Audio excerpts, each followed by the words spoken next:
Praise be to Jesus Christ and Blessed Virgin Mary. Welcome back to Catholic Evacuee. ഞാൻ ആഷിഖ് ജയ്. As usual, let us begin with the prayer.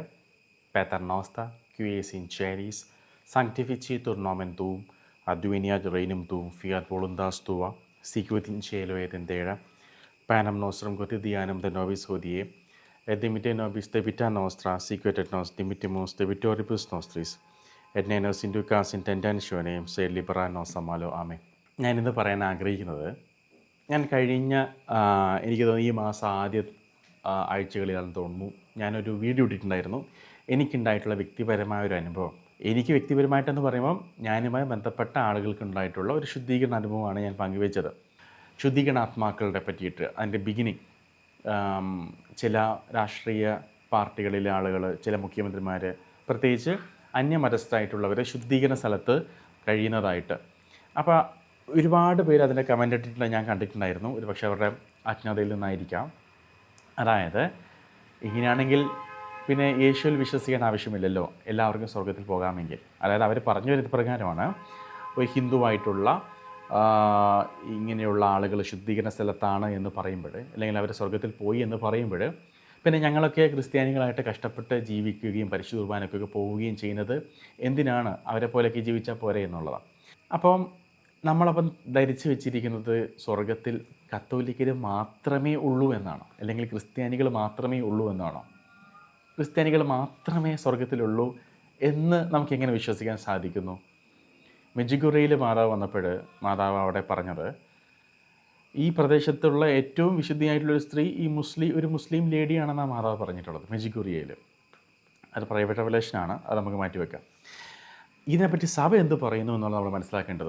ഞാൻ മനസ്സിലാക്കിയെടുത്തോളം ഇപ്രകാരമാണ്. അതായത് കത്തോലിക്ക തിരുസഭയ്ക്ക് പുറത്തെ രക്ഷയില്ല. യേശുക്രിസ്തു സ്ഥാപിച്ച കത്തോലിക്ക തിരുസഭയ്ക്ക് പുറത്തെ രക്ഷയില്ല.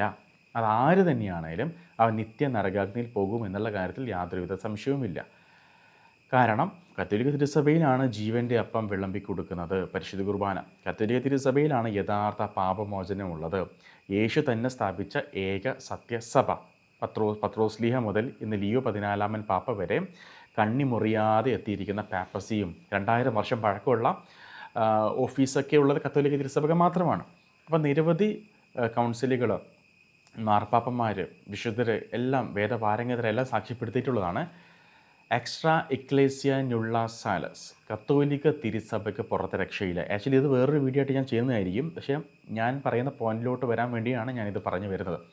അപ്പോൾ ക്രിസ്ത്യാനി ആയിരുന്നാൽ മാത്രം പോരാ, കത്തോലിക്ക ക്രിസ്ത്യാനി തന്നെ ആയിരിക്കണം നിത്യജീവൻ ലഭിക്കാൻ എന്നുള്ളതാണ് സഭയുടെ പഠനം. എന്നാൽ ഇതിൽ ഒരു കണ്ടീഷനുണ്ട്. ഒന്ന് ആലോചിച്ച് നോക്കൂ. ഒരു 7 വയസ്സുള്ളൊരു കുട്ടി, ഒരു അന്യമതത്തിലുള്ളൊരു കുട്ടി, ആ കുട്ടി യേശുവിനെ പറ്റി കേട്ടിട്ടേയില്ല, സഭയെക്കുറിച്ച് കേട്ടിട്ടേയില്ല, ആരും അവനോട് ഇങ്ങനൊരു സത്യദൈവത്തെപ്പറ്റി പറഞ്ഞിട്ടേയില്ല എന്ന് നമ്മൾ ചിന്തിക്കുക. ഈ കുട്ടി പ്രവൃത്തി വഴിയുള്ള പാപങ്ങൾ ചെയ്യാൻ തുടങ്ങുന്നതേ ഉള്ളൂ. സാധാരണ 7ാമത്തെ വയസ്സിലാണല്ലോ നന്മ തിന്മ തിരിച്ചറിയാനുള്ള പ്രായം. അപ്പോൾ പ്രവൃത്തി വഴിയുള്ള കർമ്മപാപം ചെയ്യാൻ തുടങ്ങാൻ പോകുന്ന ഈ കുട്ടിക്ക് ആകെയുള്ളത് ഉത്ഭവപാപമാണ്. ഈ ഉത്ഭവപാപം അയച്ചു കളയാൻ ഇവനോട് യേശുവിനെ പറ്റി ആരും പറഞ്ഞിട്ടുമില്ല. ഈ 7 വയസ്സുള്ള ഈ കുട്ടിയെ ദൈവം നിത്യ നരകത്തിലോട്ട് തള്ളും എന്ന് നമ്മൾ പറയുമ്പോൾ നമ്മൾ അവതരിപ്പിക്കുന്ന ദൈവം എന്തുമാത്രം ക്രൂരനാണ്. ഇതുകൊണ്ടാണ് കത്തോലിക്ക തിരുസഭ യുവജന മതബോധന ഗ്രന്ഥം യുകാറ്റിൽ ഇപ്രകാരം പറയുന്നത്. ചോദ്യം 136, സഭ മറ്റു മതങ്ങളെ എങ്ങനെ കാണുന്നു എന്നാണ് ഇതിൽ ചോദ്യം.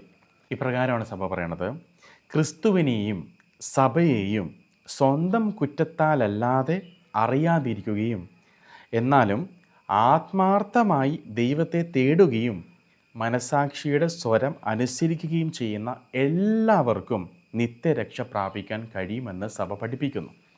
ഒന്നുകൂടെ ഞാൻ വായിക്കാം. ക്രിസ്തുവിനെയും സഭയെയും സ്വന്തം കുറ്റത്താലല്ലാതെ അറിയാതിരിക്കുകയും എന്നാലും ആത്മാർത്ഥമായ ദൈവത്തെ തേടുകയും മനസാക്ഷിയുടെ സ്വരം അനുസരിക്കുകയും ചെയ്യുന്ന എല്ലാവർക്കും നിത്യരക്ഷ പ്രാപിക്കാൻ കഴിയുമെന്ന് സഭ പഠിപ്പിക്കുന്നു. എന്നാൽ നിത്യരക്ഷ നഷ്ടമാകുന്ന ഒരു ഗ്രൂപ്പ് ആൾക്കാരുണ്ട്. ശ്രദ്ധിച്ച് കേട്ടോ. എന്നാൽ യേശുക്രിസ്തുവിനെ വഴിയും സത്യവും ജീവനുമായി തിരിച്ചറിയുകയും എന്നാലും അവിടുത്തെ വഴികൾ അനുഗമിക്കാൻ വിസമ്മതിക്കുകയും ചെയ്യുന്ന ആർക്കും മറ്റു വഴികളിലൂടെ രക്ഷ പ്രാപിക്കാനാവുകയില്ല എന്നും സഭ പഠിപ്പിക്കുന്നു. സഭയ്ക്ക് പുറമെ രക്ഷയില്ല. എക്സ്ട്രാ എക്ലേസിയം നുള്ള സാലസ് എന്ന ചൊല്ലിൻ്റെ അർത്ഥം ഇതാണ്. അപ്പോൾ കാര്യം കഴിഞ്ഞല്ലോ. ഇതെൻ്റെ അഭിപ്രായമല്ല, സഭയുടെ ഒഫീഷ്യൽ അഭിപ്രായമാണ്. ഇത് ഞാൻ വ്യാഖ്യാനിക്കുന്നില്ല. അപ്പോൾ ഞാൻ പറഞ്ഞൊരു കാര്യം ഇത്രയേ ഉള്ളൂ. ആ 7 വയസ്സുള്ള കുട്ടിയുടെ കാര്യം മാത്രം നമ്മളൊന്ന് ചിന്തിച്ച് നോക്കുക. അപ്പോൾ ഇത് പറഞ്ഞത് പ്രകാരം നിത്യരക്ഷ നഷ്ടമാകാൻ ഏറ്റവും അധികം സാധ്യത ഉള്ളത് നമുക്ക് തന്നെയാണ്. നമ്മൾ യേശുവിനെ അറിയാം, യേശു സ്ഥാപിച്ച സഭ അറിയാം, കുമ്പസാരിച്ചാൽ പാപമോചനം ലഭിക്കുമെന്ന് അറിയാം, പരിശുദ്ധ കുർബാനയെ പറ്റി എല്ലാം അറിയാം. എന്നിട്ടും നമ്മളിതൊന്നും ചെയ്യാതെ, യേശുവിനെ ഫോളോ ചെയ്യാതെ 2 തോണിയിൽ കാലിട്ട്, അതായത് യേശുവിനെ ഒരു സൂപ്പർ മാർക്കറ്റായിട്ട് ഉപയോഗിക്കുന്നവർ, കാര്യസാധ്യത്തിന് വേണ്ടി മാത്രം ഉപയോഗിക്കുന്നവരാണെങ്കിൽ നമുക്ക് നിത്യരക്ഷ ലഭിക്കുകയില്ല എന്ന് തന്നെയാണ് സഭ പറയണത്. അപ്പോൾ കത്തോലിക്ക തിരുസഭയ്ക്ക് പുറത്ത് രക്ഷയില്ല. ഏകരക്ഷകനായ യേശുവിലൂടെ അല്ലാതെ രക്ഷയില്ല. അത് 100% ഉറപ്പാണ്. എല്ലാവരും യേശുവിലൂടെ മാത്രമേ രക്ഷ പ്രാപിക്കുകയുള്ളൂ. പക്ഷേ കണ്ടീഷൻ ഉണ്ട്. യേശുവിനെ പറ്റി അറിയാത്ത ആളുകൾ എങ്ങനെ യേശുവിനെ അറിയും? അൻഡമാൻ നിക്കോബറുകളിലും അതുപോലെ ആമസോൺ കാടുകളിലുള്ള യേശുവിനെ അറിയാത്ത പ്രാകൃത മനുഷ്യർ നരകത്തിൽ പോകും എന്ന് നമുക്ക് എങ്ങനെ ചിന്തിക്കാൻ പറ്റും? യേശുവിനെ അറിയാത്തത് നമ്മൾ ആരും അവരോട് പറയാത്തത് കൊണ്ടാണ്. അവരോട് യേശുവിനെ പറ്റി പറഞ്ഞില്ല എന്ന കാരണം കൊണ്ട് നമുക്കായിരിക്കാം ഒരു പക്ഷേ നിത്യജീവൻ നഷ്ടമാകുന്നത് എന്നുള്ളതാണ്. അതുകൊണ്ട് തന്നെ പ്രിയമുള്ളവരെ, നമ്മൾ മനസ്സിലാക്കുക ദൈവത്തിൻ്റെ കരുണ അനന്തമാണ്, വിശാലമാണ്. അപ്പോൾ ഒരു ഉദാഹരണത്തിന്, ഞാനൊരു ദിവസം ട്രെയിനിൽ ഇങ്ങനെ യാത്ര ചെയ്ത് പോകുമായിരുന്നു. അപ്പം എൻ്റെ കയ്യിൽ യേശുവിൻ്റെ കണ്ണുകളിലൂടെ എന്ന് പറയുന്ന പുസ്തകം ഉണ്ടായിരുന്നു. അപ്പം ഞാനിത് നല്ല തിരക്കായിരുന്നു. ഞാൻ അവിടെ നിന്നുകൊണ്ട് വായിച്ചുകൊണ്ടിരിക്കുമ്പോൾ ഒരു മുസ്ലിം ചെറുപ്പക്കാരൻ വന്ന് ഇത് യേശു അല്ലേ എന്ന് ചോദിച്ചു. ഞാൻ പറഞ്ഞതെ. പുള്ളി എന്നോട് പറഞ്ഞു യേശു പ്രവാചകനാണോ? ഞാൻ പറഞ്ഞല്ല, യേശു ദൈവപുത്രനാണ്. എന്നിട്ട് ഞാൻ പറഞ്ഞു ഇങ്ങനെയാണ് കാര്യങ്ങൾ, യേശു ഇങ്ങനെ ജനിച്ചു, ഇങ്ങനെയാണ് ചേട്ടൻ ചെയ്ത പാപത്തിന് പോലും യേശു പരിഹാരം ചെയ്ത് കഴിഞ്ഞു. ഇത് പറഞ്ഞ ഉടനെ പുള്ളി എന്നെ എന്തോ പറഞ്ഞിട്ട് പുള്ളി അങ്ങ് പോയി. അവിടെ നോക്കൂ, നാളെ അദ്ദേഹത്തെ ദൈവം ജഡ്ജ് ചെയ്യുമ്പോൾ അവിടെ ഈ എക്സ്ക്യൂസ് അദ്ദേഹത്തിന് പറയാൻ സാധിക്കത്തില്ല.